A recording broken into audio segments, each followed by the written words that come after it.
ಪಸಂದಗಾವನಂತೆ ಅಂತ ಹೇಳಿದಂತ ಆಕೆಯ ಗ್ರಹಚಾರವನ್ನು ಬಿಡಿಸ್ಬಿಟ್ಟಿದ್ದಾರೆ ಪೊಲೀಸರು. ಗಾಯಕಿ ಮಂಗ್ಲಿ ಬರ್ತ್ಡೇ ಪಾರ್ಟಿಯಲ್ಲಿ ಮಾದಕ ವಸ್ತುಗಳು ಪತ್ತೆಯಾಗಿದೆ. ಗಾಂಜಾ ಹಾಗೂ ವಿದೇಶಿ ಮದ್ಯವನ್ನ ವಶಕ್ಕೆ ಪಡೆದಿದ್ದಾರೆ ಪೊಲೀಸರು.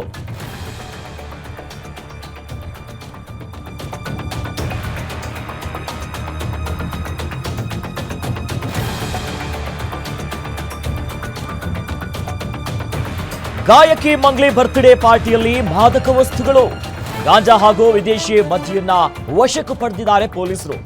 48 ಮಂದಿಯನ್ನ ವಶಕ್ಕೆ ಪಡೆದಿದ್ದಾರೆ ಪೊಲೀಸರು. 8 ಮಂದಿಗೆ ಪಾಸಿಟಿವ್ ಬಂದಿದೆ. ಚೆಮೆಲಾ ತ್ರಿಪುರಾ ರೆಸಾರ್ಟ್ನಲ್ಲಿ ನಡೆದಿರುವಂತಹ ಬರ್ತ್ಡೇ ಪಾರ್ಟಿ ಇದು. ತೆಲಂಗಾಣದ ರಂಗಾರೆಡ್ಡಿ ಜಿಲ್ಲೆಯಲ್ಲಿರುವಂತಹ ರೆಸಾರ್ಟ್. ನಿನ್ನೆ ರಾತ್ರಿ ನಡೆದಿರುವಂತಹ ಈ ಪಾರ್ಟಿಯಲ್ಲಿ, ಗಾಯಕಿ ಮಂಗ್ಲಿಯ ಬರ್ತ್ಡೇ ಪಾರ್ಟಿಯಲ್ಲಿ ಖಚಿತ ಮಾಹಿತಿಯ ಮೇರೆಗೆ ಸದ್ಯ ವಿಚಾರ ಗೊತ್ತಾಗ್ತಿದೆ. ಇನ್ನು ಜೊತೆಯಲ್ಲಿ ಪೊಲೀಸರಿಗೆ ಧಮಕಿ ಕೂಡ ಹಾಕಿರೋದು.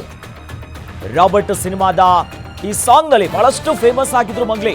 ದರ್ಶನ್ ನಟನೆಯ ರಾಬರ್ಟ್ ಚಿತ್ರದ ಕಣ್ಣು ಹೊಡಿಯಾಕ ಈ ಗೀತೆಯ ಗಾಯಕಿ ಪಸಂದಗಾವನೆ ಅನ್ನುವಂತ ಮೂಲಕ ಬಹಳಷ್ಟು ಫೇಮಸ್ ಆಗಿದ್ರು ಗಾಯಕಿ. ಆದ್ರೆ ಈಗ ಅವರ ಬರ್ತ್ಡೇ ಪಾರ್ಟಿಯಲ್ಲಿ ಮಾದಕ ವಸ್ತುಗಳು ಪತ್ತೆಯಾಗಿದೆ.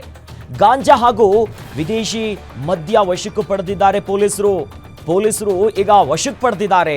ಮಾದಕ ವಸ್ತುಗಳು ಕೂಡ ಪತ್ತೆಯಾಗಿದೆ. ಜೊತೆಯಲ್ಲಿ ಪೊಲೀಸರು ಬಂದಂತ ಸಂದರ್ಭದಲ್ಲಿ ವಿಡಿಯೋ ಮಾಡಬೇಡಿ, ರೆಕಾರ್ಡಿಂಗ್ ಮಾಡಬೇಡಿ ಅಂತ ಪೊಲೀಸರಿಗೆ ಗಾಯಕಿ ಧಮಕಿ ಹಾಕಿರುವಂತ ವಿಚಾರ ಕೂಡ ಗೊತ್ತಾಗ್ತಿದೆ. ಹಾಗಾದ್ರೆ ಯಾರೆಲ್ಲ ಇದ್ರು, ಏನೆಲ್ಲ ಆಯ್ತು, ಯಾರೆಲ್ಲ ಭಾಗಿಯಾಗಿದ್ರು, ಯಾರು ಆರ್ಗನೈಸ್ ಮಾಡಿದ್ರು? ನಟಿಯ ನಶೆ ಪಾರ್ಟಿ ಮೇಲೆ ರೇಡ್ ಮಾಡಿದ್ದಾರೆ ಪೊಲೀಸರು.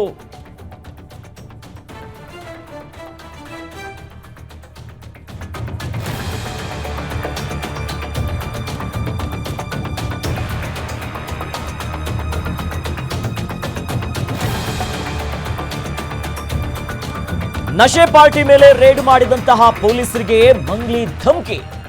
ವಿಡಿಯೋ ರೆಕಾರ್ಡಿಂಗ್ ನಿಲ್ಲಿಸುವಂತೆ ಧಮಕಿ ಹಾಕಿಬಿಟ್ರ ಮಂಗ್ಲಿ.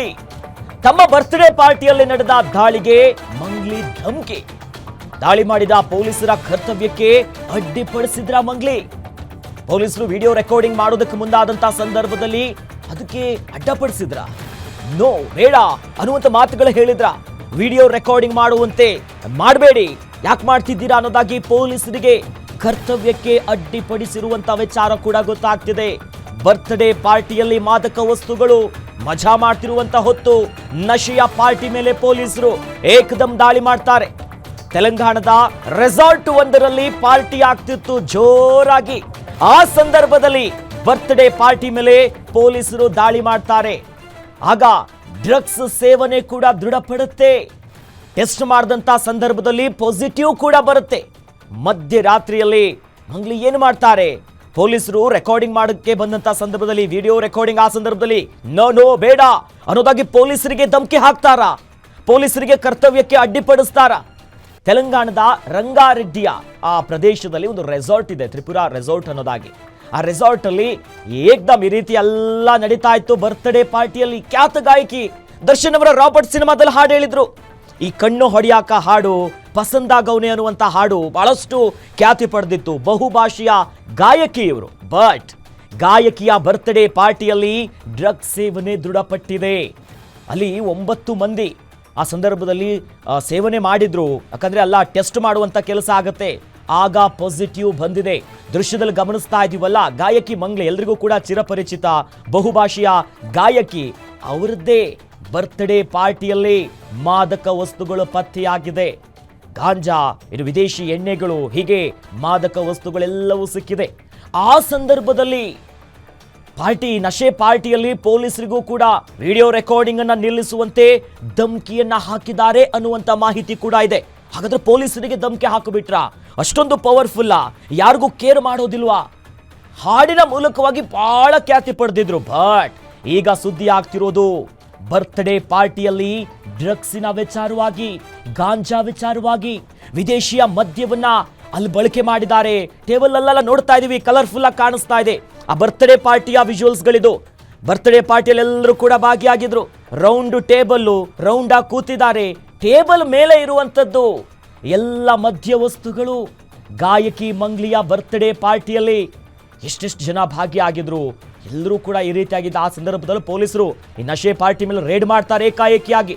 ಅದಕ್ಕೂ ಮುನ್ನ ಖಚಿತ ಮಾಹಿತಿಯ ಮೇರೆಗೆನೆ ರೆಸಾರ್ಟಿಗೆ ಬಂದಿರ್ತಾರೆ. ಈ ಬರ್ತ್ಡೇ ಪಾರ್ಟಿಯಲ್ಲಿ ಏನೋ ಆಗ್ತಿದೆ, ಏನೋ ಗೋಲ್ಮಾಲ್ ನಡೀತಾ ಇದೆ. ಆ ಸಂದರ್ಭದಲ್ಲಿ ಮಾಹಿತಿಯ ಮೇರೆಗೆ ಪೊಲೀಸರು ಎಂಟ್ರಿ ಕೊಡ್ತಾರೆ. ಎಂಟ್ರಿ ಕೊಟ್ಟಂತ ಸಂದರ್ಭದಲ್ಲಿ ಪೊಲೀಸರು ಯಾವಾಗ ಈ ಎಲ್ಲ ತನಿಖೆ ಮಾಡ್ತಾರೆ ಗೊತ್ತಾಗುತ್ತೆ. 9 ಮಂದಿ ಡ್ರಗ್ಸ್ ಸೇವನೆ ಮಾಡಿದ್ರು, ಮಾದಕ ವಸ್ತುಗಳಿಗೆ ಒಳಗಾಗಿದ್ರು, ನಶೆಯಲ್ಲಿ ತೇಲಾಡ್ತಾ ಇದ್ರು ಅನ್ನೋದು ಪಾಸಿಟಿವ್ ಬಂದು ಕನ್ಫರ್ಮ್ ಆಗಿದೆ. ನಶೆಯ ಪಾರ್ಟಿಯಲ್ಲಿ ಕನ್ಫರ್ಮ್ ಆಗಿದೆ 9 ಮಂದಿ ಸೇವನೆ ಮಾಡಿದ್ರು, ಮಾದಕ ವಸ್ತು ನಶೆಯ ಪಾರ್ಟಿ ತೇಲಾಡ್ತಿದ್ರು ಅಂತ. ಇಷ್ಟು ದಿನ ಅವರ ಸಾಂಗ್ ನಲ್ಲಿ ಎಲ್ಲರೂ ಕೂಡ ತೇಲಾಡ್ತಿದ್ರು. ಪಸಂದಾಗ ಅವನೇ ಕಣ್ಣು ಹೊಡಿಯಾಕ ಕಣ್ಣು ಪಿಳಿ ಪಿಳಿ ಅಂತ ನೋಡ್ತಾ ಇದ್ರು. ಬಟ್ ನಶೆಯಲ್ಲಿ ಇಲ್ಲಿ ಕಣ್ಣು ಮುಚ್ಚಿಕೊಂಡು ಬಿಟ್ಟಿದ್ರೆಲ್ಲರೂ. ಗಾಯಕಿ ಮಂಗ್ಲಿಯ ಬರ್ತ್ಡೇ ಪಾರ್ಟಿಯಲ್ಲಿ ಆಗಿರುವಂತ ಅವಾಂತರ ಇದು. ತೆಲಂಗಾಣದ ರಂಗಾರೆಡ್ಡಿಯ ಚಿವಲ್ಲಿಯ ತ್ರಿಪುರಾ ರೆಸಾರ್ಟ್ನಲ್ಲಿ ಡ್ರಗ್ಸ್ ಪತ್ತೆಯಾಗಿರೋದು. ಗಾಯಕಿಯ ಬರ್ತ್ಡೇ ಆಯೋಜನೆ ಮಾಡಿರ್ತಾರೆ. 48 ಮಂದಿಯನ್ನ ಟೆಸ್ಟ್ ಮಾಡಿದಂಥ ಸಂದರ್ಭದಲ್ಲಿ ಆಗ 9 ಮಂದಿ ಗಾಯಕಿಯ ಬರ್ತ್ಡೇ ಪಾರ್ಟಿಗೆ ಬಂದಿರುವಂಥ ಆಕೆಯ ಆಪ್ತ ವಲಯದಲ್ಲಿ ಗುರುತಿಸ್ಕೊಂಡಿರೋರನ್ನ ಟೆಸ್ಟ್ ಮಾಡಿದಾಗ ಪಾಸಿಟಿವ್ ಬಂದಿದೆ. ಹೌದು, ಇವರು ಯಾರ್ಯಾರು ಭಾಗಿಯಾಗಿದ್ರಲ್ಲ, ಮಾದಕ ವಸ್ತುಗಳನ್ನ ಡ್ರಗ್ಸ್ ಅನ್ನ ಸೇವನೆ ಮಾಡಿದ್ದಾರೆ. ಟೆಸ್ಟ್ ಮಾಡಿದಂಥ ಸಂದರ್ಭದಲ್ಲಿ ಕನ್ಫರ್ಮ್ ಆಗಿಬಿಟ್ಟಿದೆ. ಈ ಮೂಲಕ ಸದ್ಯ ದೊಡ್ಡ ಮಟ್ಟದ ಸಂಕಷ್ಟ. ಸದ್ಯ ಪೊಲೀಸರ ವಶದಲ್ಲಿದ್ದಾರೆ ಗಾಯಕಿ ಮಂಗ್ಲಿ ಮತ್ತು ಇತರರು. ಪೊಲೀಸರು ವಶಕ್ಕೆ ಪಡೆದಿದ್ದಾರೆ. ಯಾವಾಗ ಖಚಿತ ಮಾಹಿತಿ ಮೇರೆ ಪೊಲೀಸರು ಬಂದಾಗ ದೊಡ್ಡ ಹೈಡ್ರಾಮಾ ಕೂಡ ಆಗುತ್ತೆ.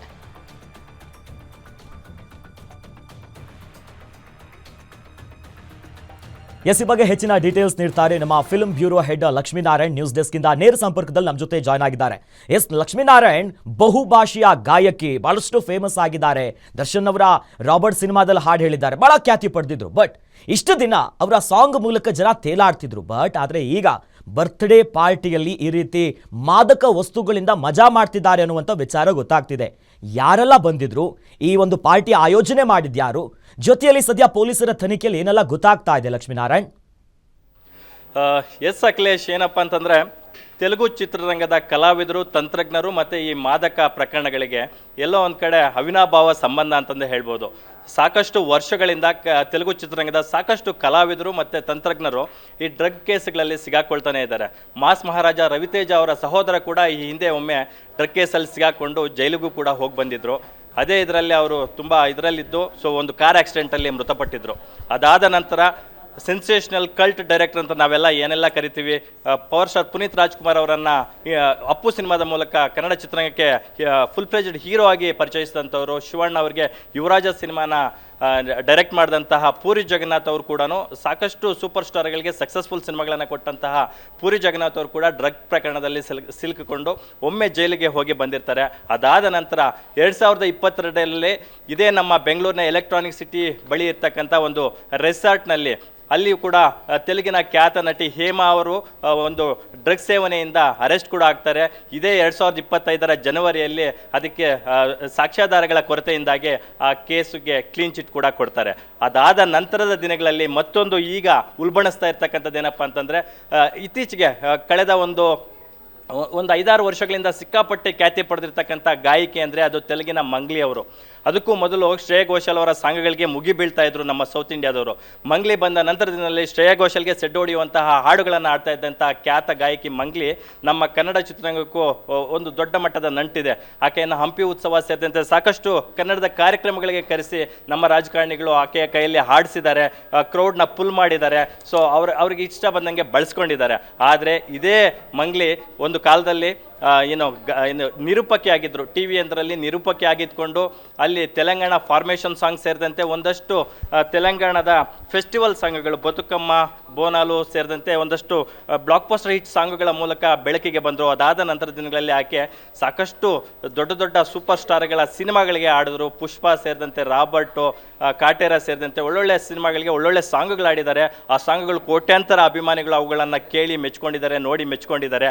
ಅಂತಹ ಏನು ಮಂಗ್ಲಿ ಅವರು ಕಳೆದ ರಾತ್ರಿ ಅವರು ನಿನ್ನೆ ಅಷ್ಟೇ 30 ತುಂಬಿ 31ನೇ ವರ್ಷಕ್ಕೆ ಕಾಲಿಡ್ತಾರೆ. 31ನೇ ಬರ್ತ್ಡೇ ಪಾರ್ಟಿಯನ್ನು ಅಲ್ಲೇ ತೆಲಂಗಾಣದ ಅಂದರೆ ಹೈದರಾಬಾದ್ನ ಸುತ್ತಮುತ್ತಲು ಇರ್ತಕ್ಕಂತಹ ಒಂದು ಚೆವೆಲ್ಲ ತ್ರಿಪುರ ಇರ್ತಕ್ಕಂಥ ಒಂದು ಖಾಸಗಿ ರೆಸಾರ್ಟ್ನಲ್ಲಿ ತುಂಬ ಅದ್ದೂರಿಯಾಗಿ ಬರ್ಡೇ ಸೆಲೆಬ್ರೇಟ್ ಮಾಡ್ಕೊತಾರೆ.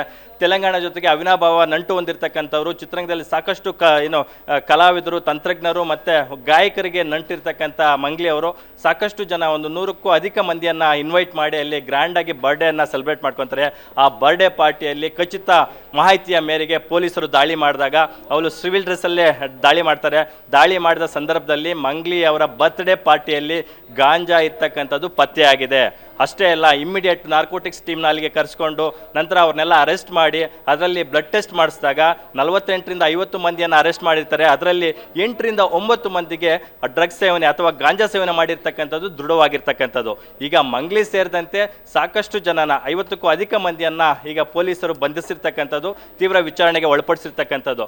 ಆದರೆ ಅವರು ಬರ್ತ್ಡೇ ಪಾರ್ಟಿ ಮೇಲೆ ದಾಳಿ ಮಾಡಿದಾಗ ಮಂಗ್ಲಿಯಲ್ಲಿ ಅವರ ಕರ್ತವ್ಯಕ್ಕೆ ಕೂಡ ಅಡ್ಡಿಪಡಿಸಿ ನೀವು ಯಾಕೆ ಇದನ್ನು ರೆಕಾರ್ಡ್ ಮಾಡ್ತಾ ಇದ್ದೀರಾ ಅಂತ ವಾಯ್ಸ್ ರೈಸ್ ಮಾಡಿದ್ದಾರೆ. ಹಾಗಾಗಿ ಆಕೆ ಮೇಲೆ ಸಾಕಷ್ಟು ಕಾನೂನಿನ ಪ್ರಕಾರ ಜಾಸ್ತಿ ಕಾನೂನು ಉರುಳಾಗುವಂಥ ಸಾಧ್ಯತೆಗಳು ಜಾಸ್ತಿ ಇದೆ ಅಂತ ಹೇಳ್ಬೋದು. ಅಖಿಲೇಶ್.